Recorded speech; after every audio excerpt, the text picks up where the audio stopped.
Welcome back to Gaming and Read Aloud with Mr. Rankins. Today, I will read a book called Winter of the Ice Wizard, Chapter 3. Last time we left off at Chapter 3 also. If you view our channel, you might see we read Chapter 1 and 2. You can see those videos, and then you can see this video.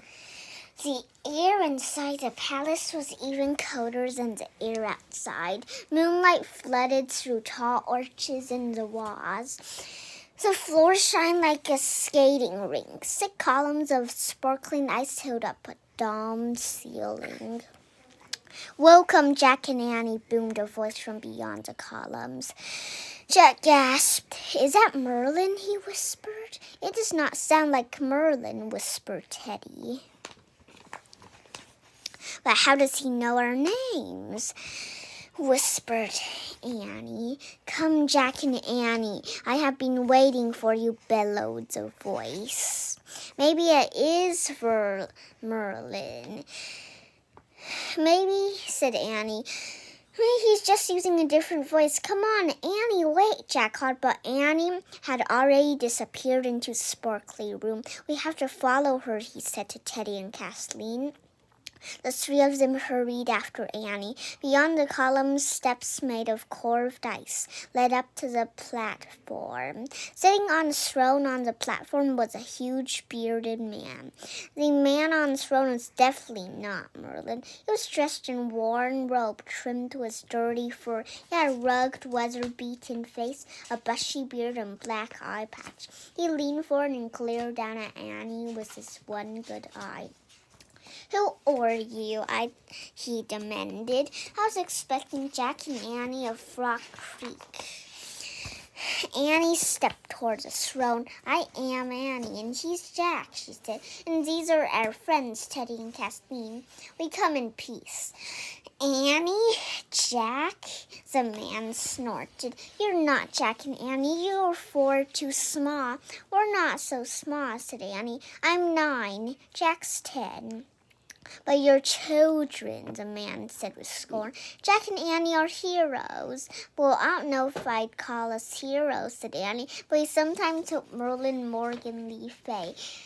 "Annie, shh," said Jack. He didn't trust the man on the throne, worried that Annie was saying too much. But Annie went on. "In fact, Merlin told us to come to the land behind the clouds today," she said. "He sent us a message written on stone." "Ah," said the man on the throne, "perhaps you really are Jack and Annie." He leaned forward and spoke in a low voice. "To Jack and Annie of Frog Creek. My staff of strength has been stolen. On the winter celestic journey to the land behind the clouds, travel toward the setting sun and retrieve my staff, or all will be lost." Jack didn't understand. "How? How do I know what was in Merlin's message?" the man said. "I know because I wrote it myself. I hoped it'll find its way to you somehow." Jack stepped back, so Merlin hadn't sent him on the mission at all. The weird man on the throne had tricked him. "Who are you?" demanded Teddy. "I'm the Ice Wizard," said the man, "the Wizard of Winter." Teddy gulped. "Oh no," thought Jack. They had heard about the wizard on their past Merlin missions. It was a Wizard of Winter who had put a spell on the Raven King and who had stolen the Swords of Light. The wizard glanced coldly from Teddy to Kathleen. "And who are the 2 of you?" "I'm Teddy of Camelot," said Teddy. "I'm an apprentice to Morgan Lee Fay, in training to be a sorcerer myself." Yay! said the wizard. "Yes," said Teddy. "My father was a sorcerer."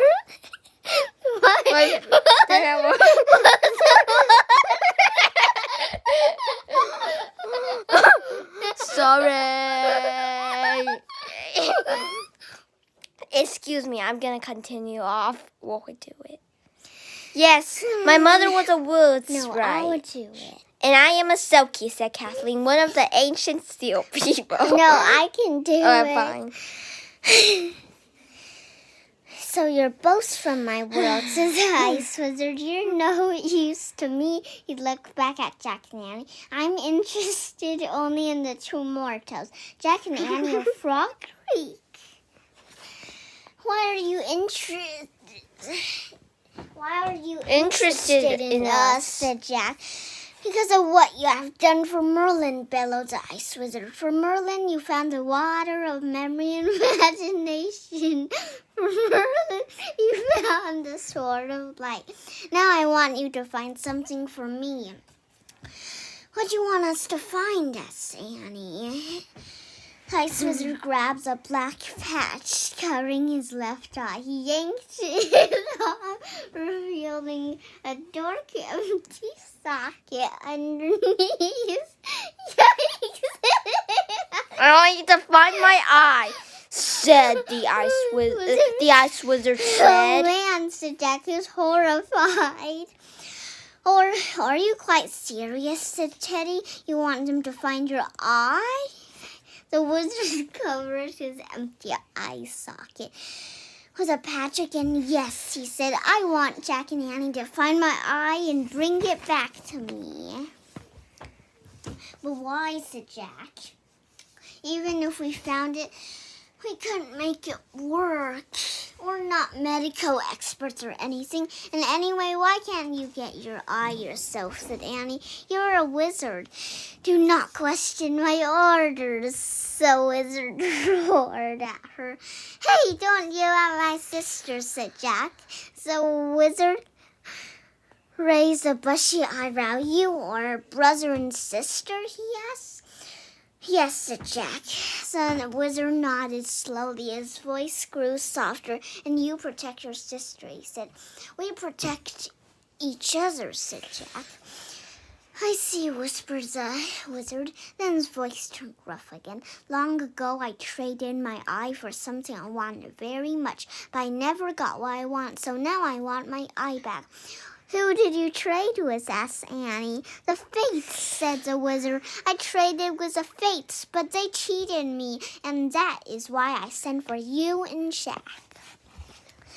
You must go to the Fates and find my eye, and you must go alone. Why alone? Asked Jack. Because only mortals can do a bargain with the Fates, said the Ice Wizard.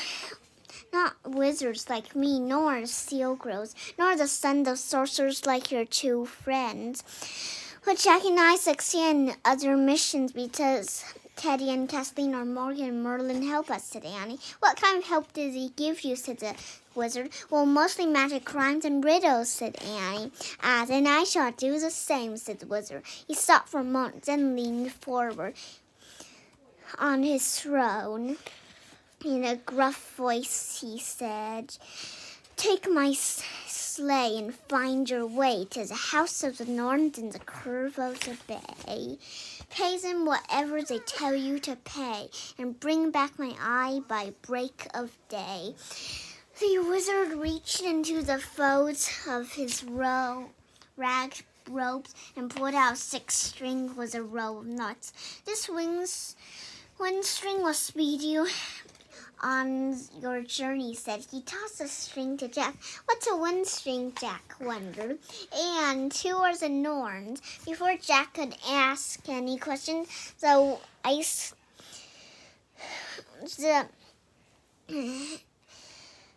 Wizard pointed at him. Now listen carefully to this warning, he said. Beware the white wolves of the night. They may follow you on your quest. Never let them catch up with you.